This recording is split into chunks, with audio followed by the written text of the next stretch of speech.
destroying. Okay, here we go. Greetings, everyone, and welcome to our Saturdays with Tara Hangout on Air. I'm Mary Beth. You're at the Law of Attraction Club on the web at theloaclub.com. On these Hangouts, we collaborate with our friends Tara. This Hangout is the summary of our theme for the week and continues on our member conference line with live Q&A. Today's topic from Chapter 9, Questions and Answers. Why is this so hard? The nature of belief. You can get invites to our open calls, which we offer periodically, and our free, powerful letting go process by going to theloaclub.com. So now we're going to hand the call over to Robin and Tara.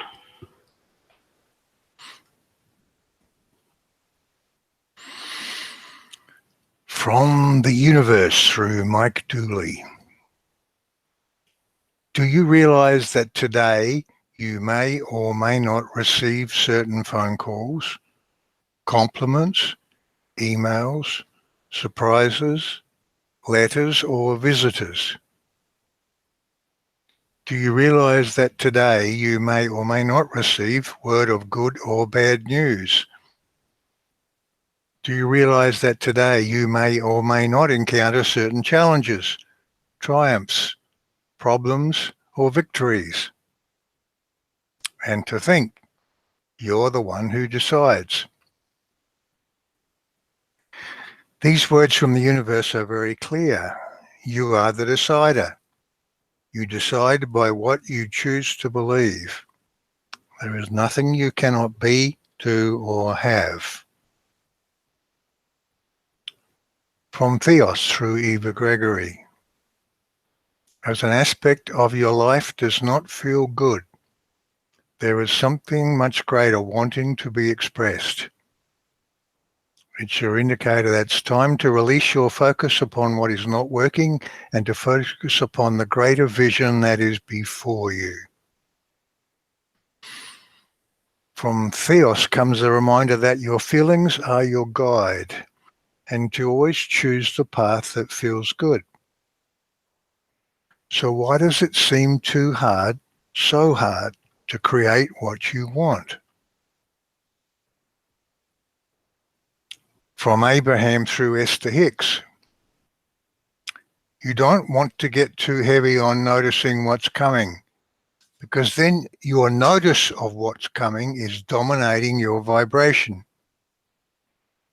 When you react to what's happening, that creates an environment that brings more of that. The answer to why it seems hard lies within those words of Abraham. It is your attention to so-called reality that leaves you messing around in the margins of your life with little room to make a real difference.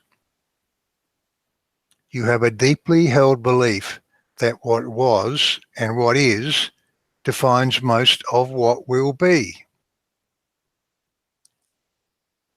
Abraham continues with, your singular work is to create an environment that brings in the good stuff. It's a delicate balance.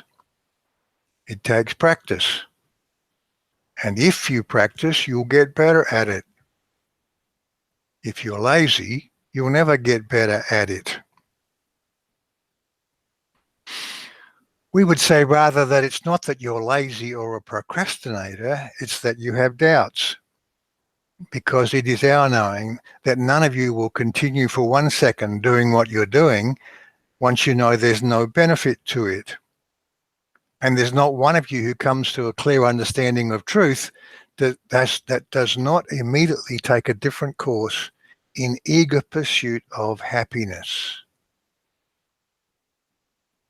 Our intent is to guide you toward that clear understanding of truth, and then to new ways of thinking that create that environment that brings in the good stuff.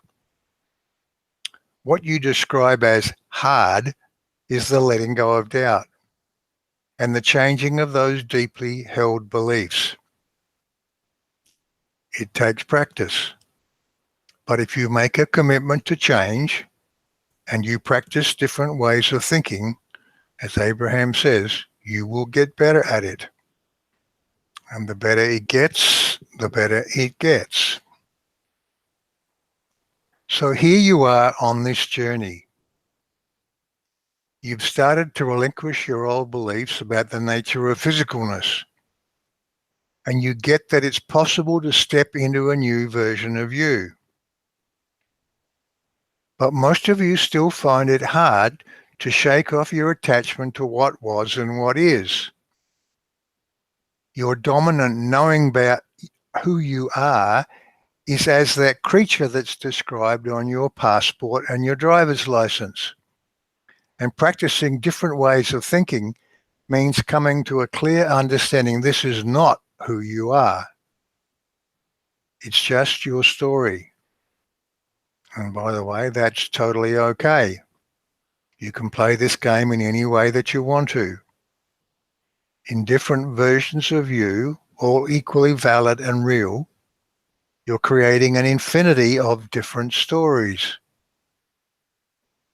When you choose to go right at the fork, an equally valid version of you goes left. Both versions exist, although by the current nature of your consciousness, within each version of reality, you mostly perceive only one. Right now, you're probably aware of only one version of you. And you don't have to try to visualize all those other versions. All that's important to know here is that as you make a new decision, you step into a new version. And a matching version of everything and everyone wraps itself around you. What that looks like is our classic definition of the law of attraction.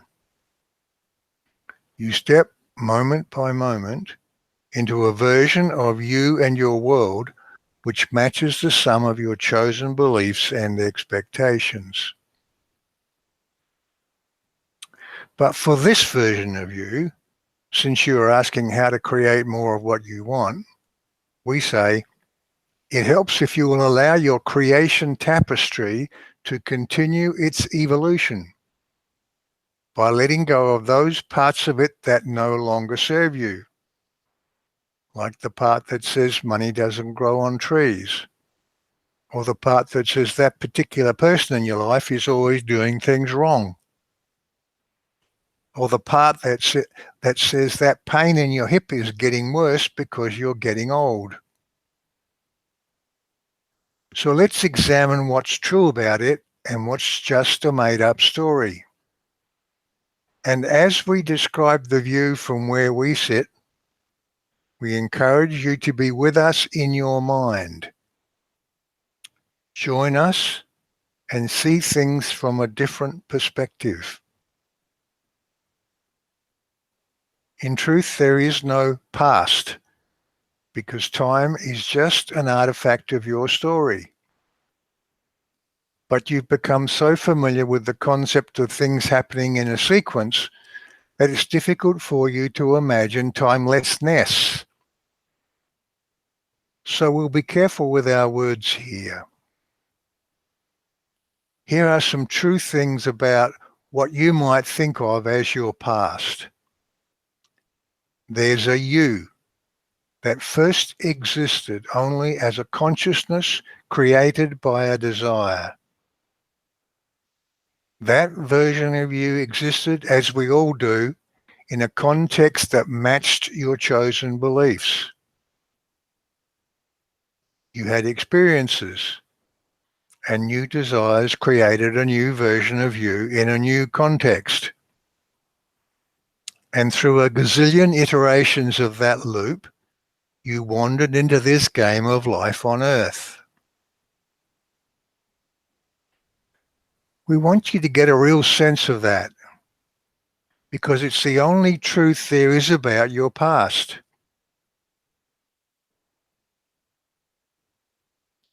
And now we're going to head into the fiction part. But before we do, here's another truth about you that we want you to keep in mind. There's nothing in this fictional story that you cannot change. You are the decider. And as you begin to feel your way toward making changes, we always recommend starting with things that seem possible. Because as you have some successes, your confidence will grow. And as confidence grows, creating new things gets easier and easier. So if it seems hard right now to change your world, just relax into this. Let yourself have some optimism, because after all, you're an always connected extension of source energy. Now we want to get to the made up part. It's your story. You're a human being born of certain parents on a certain day and time, in a certain place, in a certain country, and so on and so on. And you've been practicing that story until it no longer seems like a story at all. It's become a self-evident reality. And before you were born, the Earth existed, and it has an ancient history with dinosaurs and all sorts of things. And a more recent human history with countries and migrations and wars and religions with prophets and a Jesus Christ born 2,000 odd years ago. Now we want you to get a sense of this, that it's all made up fiction.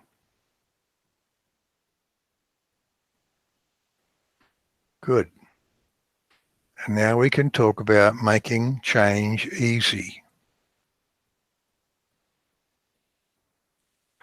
One of the ways of letting go of the power of what was and what is to create a new version of your past, one that more easily puts you in a present from which you can ease yourself more confidently into the future you want. And then practicing that new version until it becomes the truth. Not truth as something absolute, of course, but as with all your what was and what is truths, something you choose to believe. What's the point of rethinking your past? Because you know what you did 10 years ago, and 10 months ago, and 10 days ago, and 10 minutes ago has put you on a certain track. And if you look ahead of you, you can see where that track leads. Well, if you're beginning to understand who you are and the fundamental nature of reality, we suggest you also begin to see that your past has no power to create anything or put you on any fixed track. This is fantasy thinking. It's only your beliefs that have that power, and those are choices. Here's a powerful exercise you can try. Think of something you want to be, do, or have. Let's say by the end of next month. Something that's a stretch for your belief systems.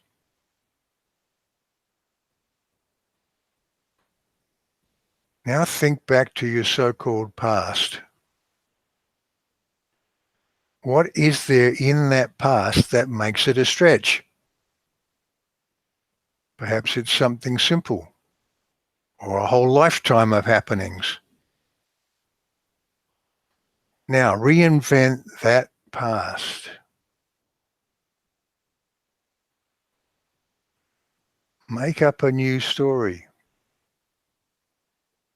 Then begin to make that your new reality.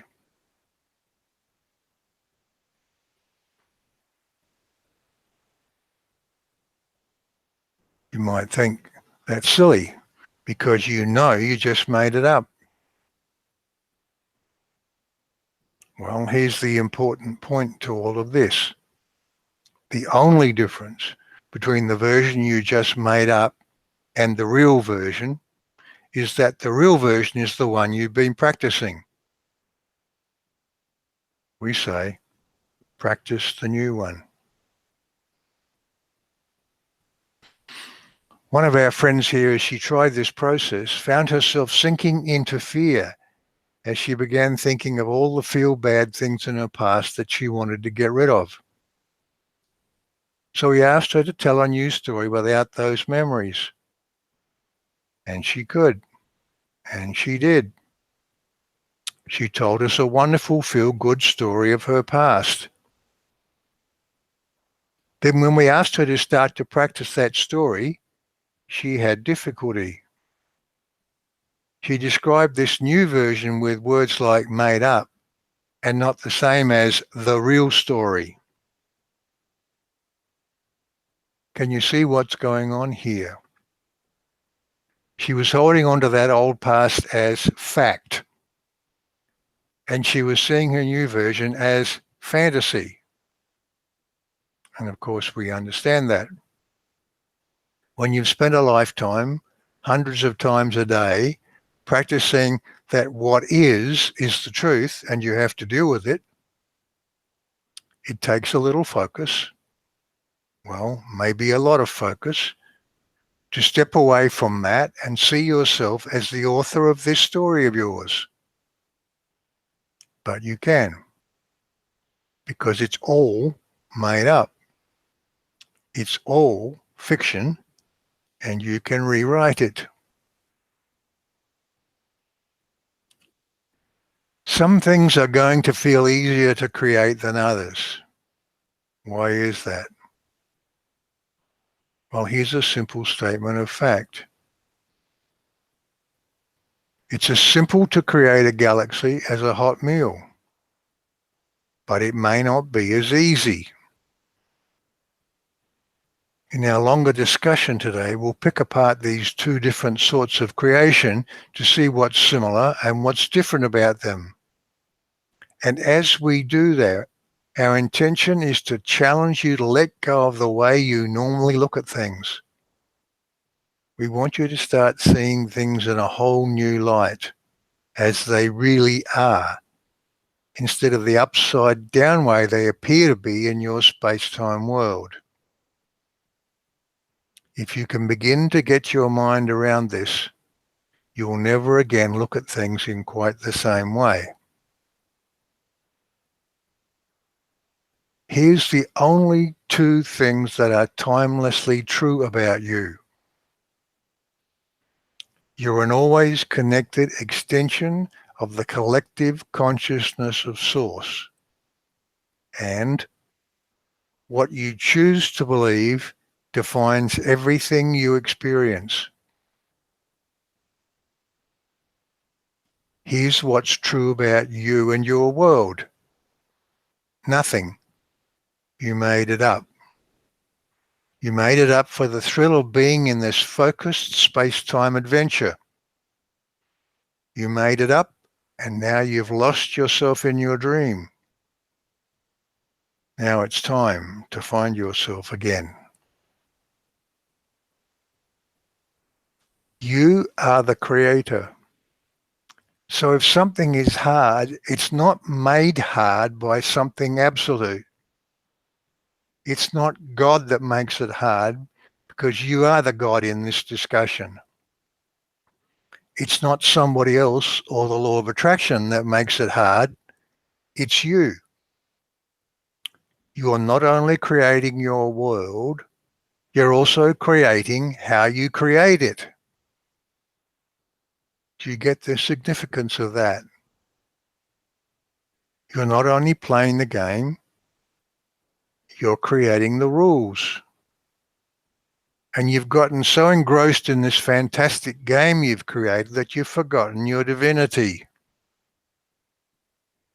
Overcoming doubt and choosing to remember who you are might seem hard. Choosing new beliefs over those well-practiced old choices might seem hard. Let's choose easy. Choose to commit to spend time seeing yourself as a timeless consciousness. The better it gets, the better it gets. Choose to spend time being in the stands, observing yourself in the game. The better it gets, the better it gets. Choose to spend time declaring to yourself that what was and what is just a story. The better it gets, the better it gets. Choose a new what was story as an easier path to a joy-filled what will be story. The better it gets, the better it gets. Choose to know when your feelings dip and choose that better feeling thought. The better it gets, the better it gets. So, in your mind, start to let go of that fake reality. Loosen the death grip with which you are holding on to your what is world.